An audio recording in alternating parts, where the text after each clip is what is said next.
Hello friends, कैसे हैं आप लोग। आशा करता हूं आप लोग अच्छे होंगे, स्वस्थ होंगे। दोस्तों, आज से हम लोग एक साथ मिलकर आरआरबी 2024 की जो वैकेंसी आई है एएलपी और टेक्नीशियन की, उसी का जो साइंस पोर्शन क्लियर करने वाले हैं। दोस्तों, मैं परसों से अपना चैनल स्टार्ट किया हूं और आज मेरा तीसरा दिन है। दोस्तों, आज मैं बायोलॉजी का कोशिका चैप्टर का पूरा क्वेश्चन और आंसर प्रीवियस ईयर सब कवर करने वाला हूं कोशिका का इस वीडियो में। आशा करता हूं दोस्तों आप हमारे चैनल को देखेंगे। ये मेरा नया चैनल है दोस्तों, आप मुझे प्लीज़ सपोर्ट करें, मेरे चैनल को सब्सक्राइब करें और बताइए दोस्तों कि मुझे क्या क्या सुधार करना चाहिए हमारे वीडियो में। ठीक है दोस्तों, चलते हैं, आगे बढ़ते हैं अपने क्वेश्चन की तरफ। क्वेश्चन नंबर 1 हो गया दोस्तों, निम्नलिखित में से कौन सा कोशिका घटक अधिकांश प्रोकैरियोटिक्स में मौजूद नहीं होते हैं। इसका राइट आंसर हो जाएगा केंद्रक झिल्ली। केंद्रक झिल्ली ऑप्शन बी। बाकी सॉल्यूशन दोस्तों नीचे दिया हुआ है, आप लोग पढ़ लीजिएगा, नहीं तो मैं पढ़ूंगा तो वीडियो ज्यादा लंबा हो जाएगा दोस्तों। नेक्स्ट क्वेश्चन, मानव कोशिका में ग्लूकोज के विघटन द्वारा ऊर्जा का निर्माण होता है। ग्लूकोज के विघटन के लिए इनमें से किसकी आवश्यकता होती है। इसका सही आंसर हो जाएगा ऑक्सीजन। ठीक है दोस्तों, नेक्स्ट क्वेश्चन, अधिकांश कोशिका प्रक्रिया के लिए ऊर्जा मुद्रा क्या होती है। इसका राइट आंसर हो जाएगा एटीपी। और दोस्तों सॉल्यूशन दिया हुआ है दोस्तों, आप लोग उसको सॉल्यूशन को प्लीज वीडियो को पॉज करके देखिएगा, जिससे आपको सारी कंफ्यूजन दूर हो जाएगी। नेक्स्ट क्वेश्चन, किस कोशिकांग को कोशिका की आत्महत्या की थैली के रूप में जाना जाता है। इसका राइट आंसर हो जाएगा लाइसोसोम। आप लोग जानते होंगे दोस्तों लाइसोसोम। नेक्स्ट क्वेश्चन, कोशिका में 6 कार्बन वाले अणु ग्लूकोज के 3 कार्बन वाले अणु पाइरूवेट में विखंडन की प्रक्रिया पर होती है। कोशिका द्रव। कोशिका द्रव, इसका राइट आंसर हो जाएगा ऑप्शन है कोशिका द्रव। नेक्स्ट क्वेश्चन, प्रोकैरियोटिक राइबोसोम की उप इकाई संरचना क्या है। इसका राइट आंसर हो जाएगा 50S और 30S। नेक्स्ट क्वेश्चन, प्रोकैरियोटिक कोशिका की कुछ विशेषताओं का उल्लेख नीचे दिया गया है, दिए गए विकल्पों में से गलत विकल्प का चयन कीजिए। इसमें दोस्तों गलत विकल्प हो जाएगा झिल्लीबद्ध कोशिकांगों की मौजूदगी, ऑप्शन ए हो जाएगा। नेक्स्ट क्वेश्चन, जब एटीपी में टर्मिनल फॉस्फेट लीकेज को जल के उपयोग द्वारा तोड़ा जाता है तो कितनी ऊर्जा मुक्त होती है। 30.5 KMOL 47 का आंसर हो जाएगा ऑप्शन सी। कौन सा कोशिकांग विषाक्त पदार्थों और औषधियों के जहरीली प्रभाव को खत्म कर देता है। इसका ऑप्शन ए हो जाएगा राइट आंसर अंतःस्रावी जालिक। निम्नलिखित में से किस प्राणी उत्तक में चपटी कोशिकाएं होती है, ऑप्शन सी सलिक उपकला। सलिक उपकला। निम्न में से कौन सा कथन गलत है। इसका गलत हो जाएगा ये, माइटोकॉन्ड्रिया में ऑक्सीजन की सहायता से एसिटिक अम्ल का विघटन होता है, ऑप्शन डी हो जाएगा इसका गलत। बाकी सब सही है। इसका ये रेलवे ग्रुप डी में पूछा गया, पिछले बार 2022 का क्वेश्चन है कि सूड़िका की यकृत कोशिकाओं में एसईआर द्वारा कौन सा महत्वपूर्ण कार्य किया जाता है। इसका राइट आंसर हो जाएगा औषधियों और विषों का निर्विषीकरण, ऑप्शन ए हो जाएगा इसका राइट आंसर। ये नीचे दिए गए चित्रों ए और बी में 2 प्रकार के कोशिका विभाजन को दर्शाया गया है। इसके संबंध में कौन सा विकल्प निम्न प्रश्नों का सही उत्तर प्रदान करता है। कोशिका विभाजन के प्रकार क्या हैं, विभाजन बी कब और कहाँ होता है। इसका राइट आंसर हो जाएगा सी। राइट आंसर हो जाएगा सी, ये वाला दोस्तों। ए समसूत्री विभाजन, बी अर्धसूत्री विभाजन, सी युग्मकों के निर्माण के लिए जनन कोशिकाओं में अर्धसूत्री विभाजन होता है, ऑप्शन सी इसका राइट आंसर हो जाएगा। देखिए दोस्तों यहाँ भी लिखा हुआ है ऑप्शन सी। 53 नंबर क्वेश्चन, निम्नलिखित में से किस कोशिकीय घटक को कोशिका के प्रोटीन के कारखाने के रूप में जाना जाता है। इसका सही आंसर ऑप्शन ए हो जाएगा, राइबोसोम को जो है ना प्रोटीन के कारखाने के रूप में जाना जाता है।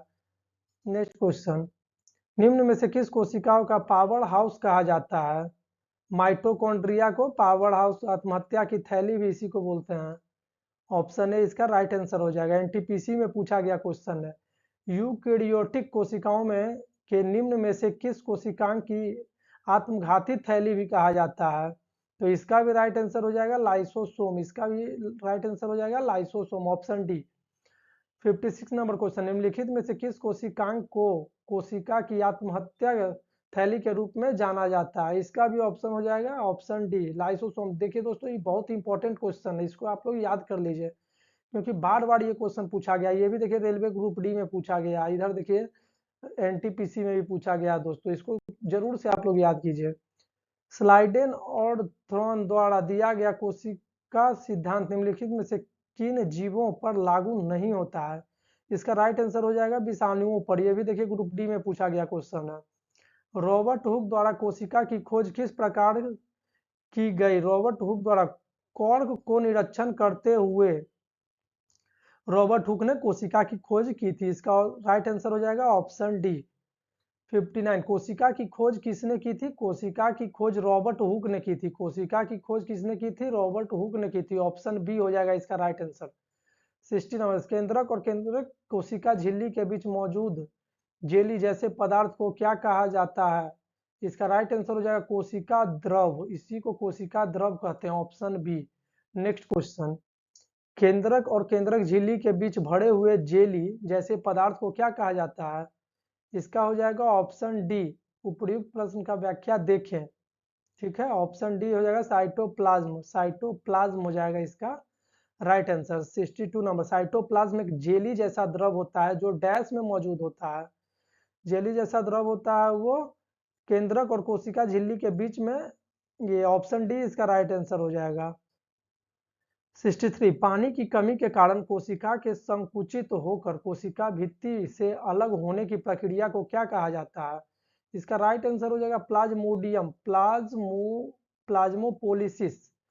पानी की कमी के कारण कोशिका में संकुचित होकर कोशिका भित्ति से अलग होने की प्रक्रिया प्लाज्मोजिम जीव द्रव कुंचन कहा जाता है। इसके देखिए ऑप्शन डी इसका राइट आंसर हो जाएगा।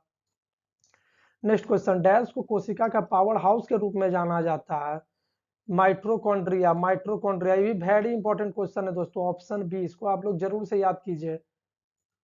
नेक्स्ट क्वेश्चन, कोशिका का वह बाह्यतम आवरण कौन सा है जो कोशिका के अवयवों को उसके बाह्य वातावरण से अलग करता है? इसका राइट आंसर हो जाएगा प्लाज्मा झिल्ली। प्लाज्मा झिल्ली 65 का राइट आंसर हो जाएगा प्लाज्मा झिल्ली। 66, इक्वेटोरियम प्लेट पर कोशिका के केंद्र में गुणसूत्रों का संरेखन माइटोसिस के किस चरण का गठन करता है? ऑप्शन सी हो जाएगा right answer metaphase. Metaphase NTPC का क्वेश्चन है।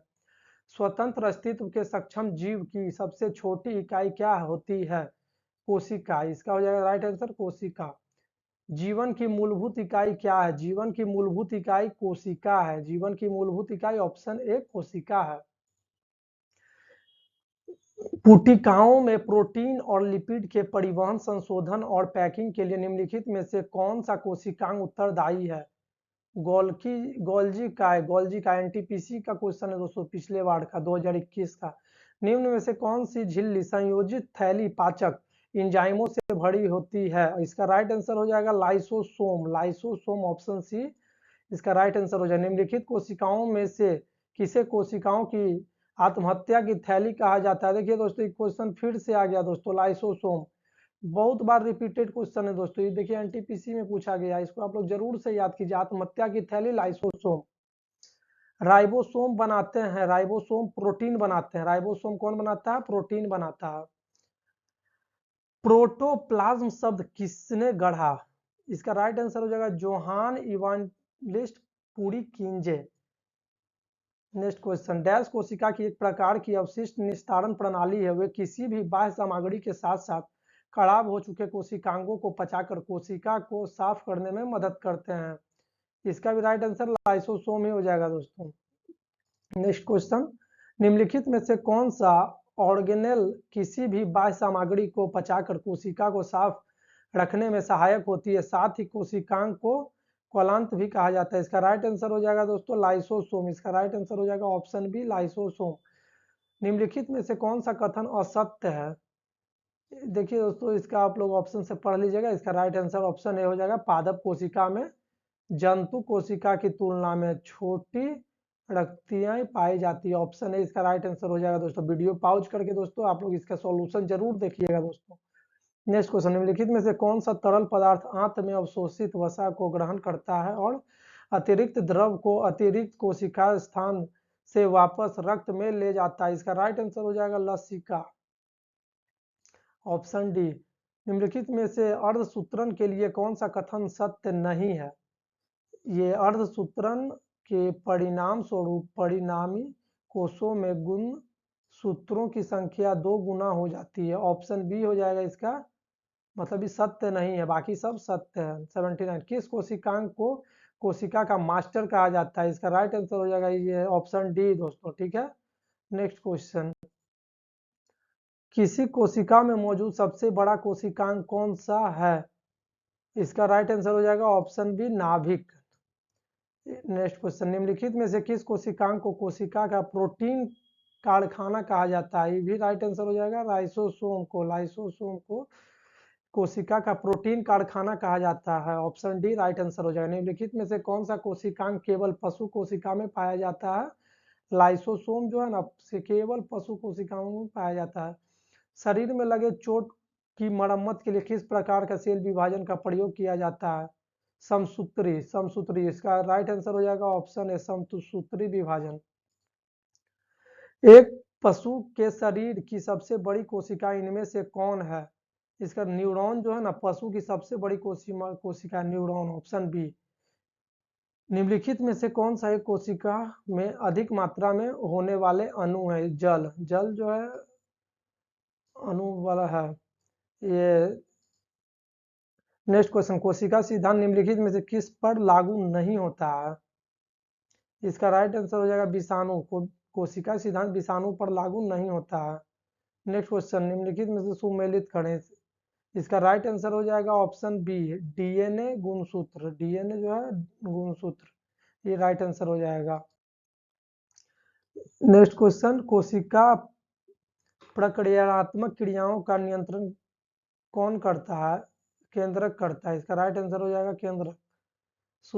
सूत्री विभाजन के चरण का नाम बताइए जिसके दौरान विभाजित सेल के गुणसूत्र मध्य रेखा पर स्थित होते हैं। इसका राइट आंसर हो जाएगा ऑप्शन है मेटाफेज।